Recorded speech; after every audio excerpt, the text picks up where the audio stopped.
নির্বাচনের পরদিন থেকে দেশের নানা জায়গায় কার্যক্রম নিষিদ্ধ থাকা আওয়ামী লীগের অনেকগুলো দলীয় কার্যালয় খোলা শুরু হয়েছে। 13 ফেব্রুয়ারি থেকে গত 3 দিনে কমপক্ষে 10টি জেলায় আওয়ামী লীগের দলীয় কার্যালয় খোলার ঘটনা ঘটেছে। তবে এর মধ্যে কয়েকটিতে আবার পাল্টা হামলাও হয়েছে। প্রশ্ন হলো, নির্বাচনের পরপরই এমন তৎপরতা শুরু হলো কিভাবে?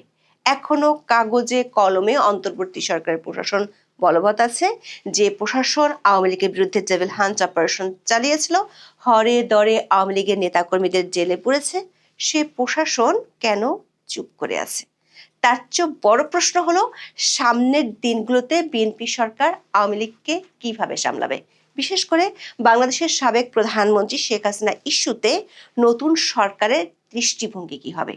আওয়ামী লীগ ও বিএনপির কয়েকটি সূত্র বলছে, দেশে থাকা আওয়ামী লীগের শীর্ষ পর্যায়ের কয়েকজন নেতা বিএনপির শীর্ষ স্থানীয় নেতাদের সাথে কথা বলেছেন। সেসব আলোচনায় কোন প্রক্রিয়ায় আওয়ামী লীগের কার্যক্রম চালু করা যেতে পারে তা নিয়ে আলোচনা হয়েছে বলে দল দুটির দুজন শীর্ষ নেতা নিশ্চিত করেছেন। জানা গেছে, কমনওয়েলথ, ইউরোপীয় ইউনিয়ন সহ বেশ কয়েকটি আন্তর্জাতিক সংস্থার পক্ষ থেকেও সকল দলের রাজনৈতিক কার্যক্রম অবাধে চালাতে দেওয়ার সুপারিশ করা হয়েছে তারেক রহমানের কাছে। মার্চে বাংলাদেশে আসতে পারেন যুক্তরাষ্ট্রের দক্ষিণ ও মধ্য এশীয় বিষয়ক সহকারী পররাষ্ট্রমন্ত্রী পল কাপুর। তার আগেই আওয়ামী লীগের কার্যক্রমের উপর নিষেধাজ্ঞার বিষয়ে নতুন সরকারকে সিদ্ধান্ত নিতে হবে। অন্যদিকে শেখ হাসিনা ইস্যুকে ঘিরে ভারতের সাথে কোনো ধরনের দ্বন্দ্বে জড়াতে চায় না বিএনপি, সে ইঙ্গিত তা হিন্দুকে দিয়েছেন দলটির মহাসচিব মির্জা ফখরুল ইসলাম আলমগীর। বিস্তারিত জানতে চলুন যাওয়া যাক বিশ্লেষণে।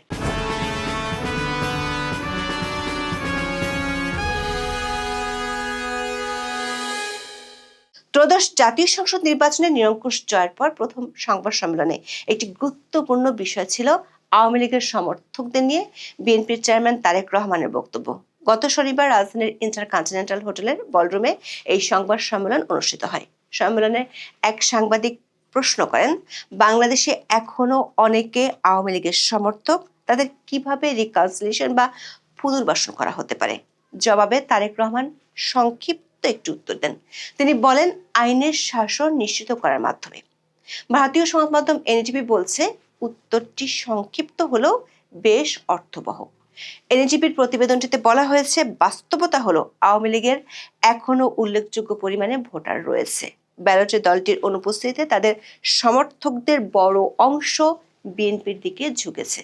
দেশি বিদেশি নির্বাচনী পর্যবেক্ষণ সংস্থাগুলো তাদের রিপোর্টে একথা বলেছে। সবশেষ 16 ফেব্রুয়ারি ট্রান্সপারেন্সি ইন্টারন্যাশনাল বাংলাদেশ টিআইবির নির্বাহী পরিচালক ডক্টর ইফতেখারুজ্জামান বলেছেন, আওয়ামী লীগকে বাইরে রেখে এই নির্বাচন অন্তর্ভুক্তিমূলক হলো কিনা এ নিয়ে আরো প্রশ্ন উঠবে।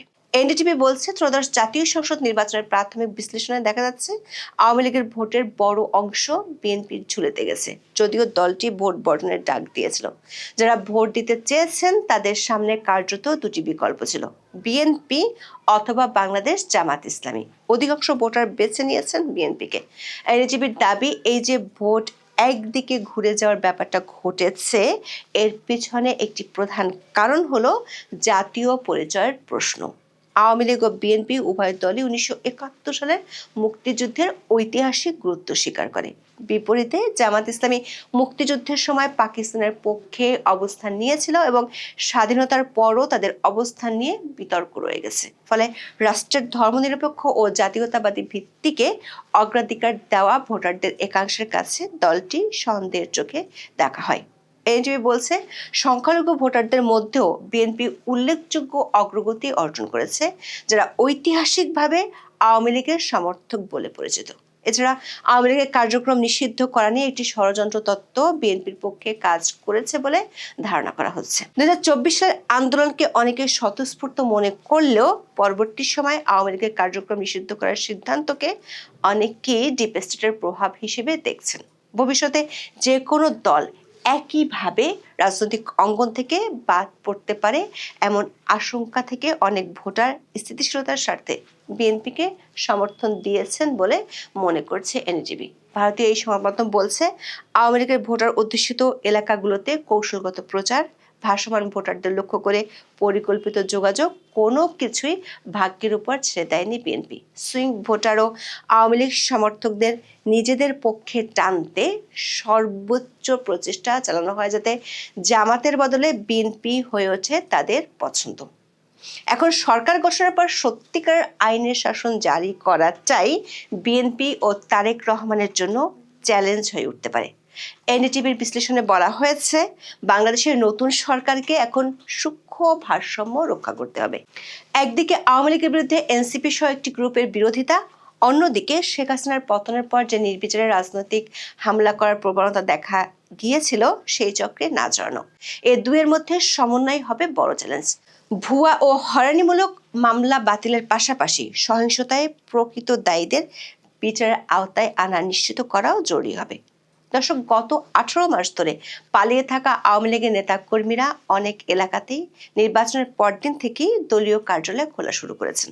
শুরুটা হয় পঞ্চগড় জেলায়। 13 ফেব্রুয়ারি কার্যক্রম নিষিদ্ধ থাকা আওয়ামী লীগের একটি দলীয় কার্যালয়ের তালা খুলে দেন পঞ্চগড় সদর উপজেলা বিএনপি সভাপতি আবু দাউদ প্রধান। উপজেলার চাকলাহাট বাজারে এই ঘটনা ঘটে। ওই ঘটনার একটি ভিডিও সামাজিক যোগাযোগ মাধ্যমে ফেসবুকে ছড়িয়ে পড়ে। নির্বাচনের 2 দিন পর ঢাকার গুলিস্তানে আওয়ামী লীগের কেন্দ্রীয় কার্যালয়ের সামনে জাতীয় পতাকা উড়িয়েছে একটি দল। তারা বঙ্গবন্ধু শেখ মুজিবুর রহমানের প্রতি সালাম জানান। শনিবার দুপুরের পর 7-8 জনের একটি দল আওয়ামী লীগের কার্যালয়ের সামনে আসে, যে ভবনে বছর 3 ধরে ঝুলতে দেখা গেছে আন্তর্জাতিক ফ্যাসিজম ও গণহত্যা গবেষণা ইনস্টিটিউট লেখা একটি ব্যানার। 15 ফেব্রুয়ারি খুলনায় দলীয় কার্যালয়ে আওয়ামী লীগের স্থানীয় নেতাকর্মীরা জাতীয় পতাকা উত্তোলন করেন। একই সঙ্গে বঙ্গবন্ধু শেখ মুজিবুর রহমান এবং শেখ হাসিনার ছবি টাঙিয়ে পুষ্পমাল্য পরান নেতাকর্মীরা। এই সময় জয় বাংলা, জয় বঙ্গবন্ধু স্লোগান দেন তারা। খবর পেয়ে সন্ধ্যায় রেড জুলাই নামে একটি সংগঠনের লোকজন এসে তা ভাঙচুর অপসারণ করে। পুলিশ ও স্থানীয় সূত্রে জানা গেছে, 2024 সালের 4 আগস্ট জুলাই আন্দোলনের সময় জেলা আওয়ামী লীগের এই কার্যালয়ে অগ্নিসংযোগ করা হয়েছিল। এরপর থেকে কার্যালয়টি অব্যবহৃত অবস্থায় পড়েছিল। একই দিনে দিনাজপুর জেলা আওয়ামী লীগের অফিস খুলেছে। সকাল 10টার দিকে শহরের বিভিন্ন স্থান থেকে প্রায় 40-50 জন দিনাজপুর জেলা আওয়ামী লীগ ও স্বেচ্ছাসেবক লীগের নেতাকর্মী কার্যালয়ে এসে অবস্থান নেন। এই সময় তারা জয় বাংলা, জয় বঙ্গবন্ধু স্লোগান দিতে দিতে ভগ্নপ্রায় অফিসে ঢোকেন। সেখানে ঘণ্টাখানেক অবস্থান করার পর তারা চলে যান। ঠাকুরগাঁও পীরগঞ্জে উপজেলা আওয়ামী লীগের দলীয় কার্যালয়ে জাতীয় ও দলীয় পতাকা উত্তোলনের মধ্য দিয়ে দলের কার্যক্রমের উদ্বোধন করা হয়। দীর্ঘ 18 মাস পর পটুয়াখালীর দশমিনা উপজেলায় আওয়ামী লীগের দলীয় কার্যালয় খোলা হয়েছে 16 ফেব্রুয়ারি। সোমবার সকাল 7টার দিকে উপজেলার নলখোলা বাজারে বন্ধ থাকা কার্যালয়টির তালা খোলেন উপজেলা বাংলাদেশ যুবলীগ ও নিষিদ্ধ ঘোষিত ছাত্রলীগের নেতারা।